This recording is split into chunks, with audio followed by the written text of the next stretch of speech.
சரிகமப senior season 4 celebrating SPB ரவுண்ட்ல வந்துட்டு நம்முடைய சரத்தோட பெர்ஃபார்மன்ஸ் எப்படி இருந்தது? என்ன மாதிரியான கமெண்ட்ஸ் எல்லாம் வாங்கியிருந்தாரு அப்படின்னு சொல்லிட்டு வாங்க பார்க்கலாம். நம்மளுடைய சரத் வந்துட்டு வேற லெவல் போட்டியாளர் அப்படின்னு தான் சொல்லணும். எல்லா விதமான டைப்லயும் சூப்பரா பாடல பாடி அசத்திருவாரு. எக்கச்சக்கமான கோல்டன் பெர்ஃபார்மன்ஸையும் எடுத்திருக்கக்கூடிய ஒரு போட்டியாளர் தான் இவரு. இவர் வந்து இந்த ரவுண்ட்ல வந்து என்ன பாடல் பாடியிருந்தாரு அப்படின்னு சொன்னா, "கேளடி கண்மணி" என்ற பாடல தான் வந்து பாடியிருந்தாரு. இந்த பாடலுக்கு வந்துட்டு இவருக்கு கோல்டன் பெர்ஃபார்மன்ஸ் கிடைக்கல அப்படின்னு சொன்னாலும், பாராட்டுக்கள் வந்து எக்கச்சக்கமாவே கிடைச்சிருந்தது. நம்முடைய எஸ்பி சரண் என்ன சொல்லியிருந்தாரு அப்படின்னு சொன்னா, "என்ன ஒரு வாய்ஸ்" என்ற மாதிரி பாராட்டியிருப்பாரு. நம்மளுடைய சரத்துக்கு வந்து இருக்கக்கூடிய பெரிய பலமே அவருடைய வாய்ஸ் தான். அவ்வளவு ஸ்வீட்டான ஒரு வாய்ஸ். சரத்தோட வாய்ஸ்ல எத்தனை பாடல் வேணாலும் கேட்டுட்டே இருக்கலாம் அப்படின்னு சொல்ற அளவுக்கு சரத்தோட வாய்ஸ் வந்து வேற லெவல். இந்த பாடலையுமே வந்துட்டு அவ்வளவு சூப்பரா தான் வந்து நம்மளுடைய சரத் வந்து பாடியிருந்தாரு. இப்படியும் இந்த சங்கதியெல்லாம் போடலாம் அப்படின்னு சொல்லிட்டு இன்னைக்கு நீ காட்டிட்டன்ற மாதிரி பாராட்டிப்பாரு. ஏன்னா அவரோட சங்கதிகள் வந்து வேற மாதிரி இருந்தது. ஆனா உன்னோட சங்கதிகள் வந்துட்டு வேற மாதிரி இருந்தது. அதுவும் நல்லா தான் இருந்தது. இப்படியெல்லாம் பாடலான்ற மாதிரி நீ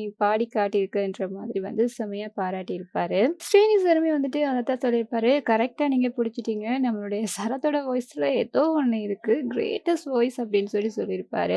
சரத்த வந்துட்டு மறுபடியும் பாட சொல்லியிருப்பாங்க நம்மளுடைய ஸ்ரீனி சார் மற்றும் பிபி சார் வந்துட்டு. அதுவும் சரத் வந்துட்டு ஈல தான் பாடிட்டு இருந்தாரு. ஒரு செமிடோனை ஏத்தி எஃப்ல பாட சொல்லியிருப்பாங்க. எஃப்ல அந்த பாடல பாடும்போது வேற லெவல்ல இருந்தது. அவரோட வாய்ஸ் வந்து அவ்வளவு ஒரு அட்டகாசமா இருந்தது. இந்த பாடல வந்துட்டு எஃப்ல பாடியிருந்தா கண்டிப்பா இது கோல்டன் பெர்ஃபார்மன்ஸ் தான் அப்படின்னு சொல்லிட்டு பிப் சார் சொல்லியிருப்பாரு. இருந்தாலுமே வந்துட்டு இப்ப பாடினதுமே ரொம்ப சூப்பரா தான் பாடினீங்க அப்படின்னு சொல்லியிருப்பாரு. எஸ்பி சரண் அவங்களுமே வந்துட்டு இந்த மேடையில பெர்ஃபார்ம் பண்ணியிருப்பாரு. பெர்ஃபார்ம் பண்ணதுக்காக வந்துட்டு அவருக்குமே கோல்டன் ஷவர் கொடுக்கப்பட்டிருந்தது. அந்த கோல்டன்ல வந்துட்டு அவருக்கு என்ன ஒரு எக்ஸ்பீரியன்ஸ் கிடைச்சது அப்படின்னு சொன்னா, இனிமே வந்துட்டு இளமையான மாதிரியான ஒரு ஃபீல் இருக்குது அப்படின்னு சொன்னாரு. எனக்குமே வந்துட்டு இங்க வந்து இந்த போட்டியில வந்து கலந்துக்கணும் அப்படின்னு சொல்லி ஆசையா இருக்கு அப்படின்றதையும் சொல்லியிருந்தாரு. அது மட்டும் இல்லாம அப்படிலாம் கலந்துக்கிட்டா கண்டிப்பா வந்து சரத், மகளன் 2 பேருமே வந்துட்டு எனக்கு மேல போயிருவாங்க. என் கதை அவ்வளவுதான்ற மாதிரி அவ்வளவு அற்புதமா வந்து 2 பேருமே பாராட்டியிருப்பாரு. கேட்கவே அவ்வளவு ஒரு சந்தோஷமாக இருந்தது.